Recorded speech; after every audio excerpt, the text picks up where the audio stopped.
The book I am reviewing is Influencer, The Power to Change Anything.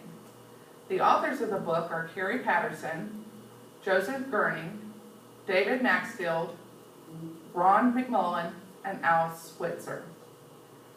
Each of these authors are members of Vital Smarts. Vital Smarts' mission as a corporation is to do corporate training to help organizations address behavior and sustain lasting change. Collectively, these authors have done such books as Crucial Conversations, Crucial Accountability, and Change Anything. Throughout the book Influencer, the authors enumerated examples of successful change in other corporations during their teaching. The purpose of The Power to Change Anything is to teach readers strategies to influence thoughts and actions of others by using the 6 sources of influence that create inevitable change that lasts.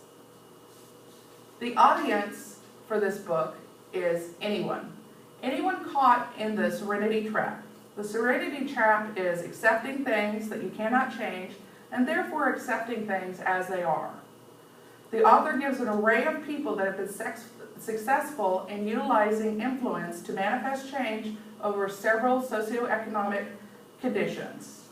This book is truly for anyone that wants to evoke change through influence over vital behaviors, which, if changed, would lead to a more positive environment for all those involved.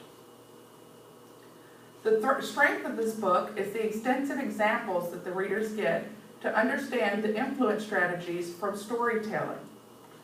It is through this storytelling that the reader is better able to understand how to implement the change and influences necessary to change the vital behaviors. It also encourages influencers through these stories to support the 6 sources of influence that affect behaviors that they wish to change for the audience. The shortcoming of this book is, as a non-creative thinker, I would like more information about how to pinpoint vital behaviors. Another shortcoming was that some of the examples in the book were more of a global example, and I would have liked to have seen more real corporate world examples rather than real world examples. As far as the objective, the book had 3 major objectives to complete that lead to sustainable change. First was to identify the handful of behaviors that lead to lasting behavior. By searching for these behaviors and narrowing down to 1 or 2 vital behaviors that could lead to change overall for the organization, and from there identifying recovery behaviors that reinforce those vital behaviors during the change process. Finally, as always, test your results. Make sure the vital behaviors are the appropriate ones to evoke change throughout the organization. Number 2, the application of strategies to change people's thoughts and actions must be addressed. The 2 questions are, is it worth it, and can they do this? Third, using the 6 sources of influence to make inevitable change, the authors use the example of eliminating the guinea worm that had kept dozens of countries in poverty for several centuries due to villagers consuming infected, unfiltered water.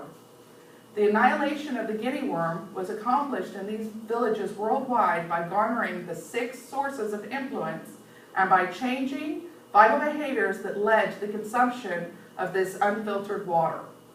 You can see the 6 sources of influence listed on this slide.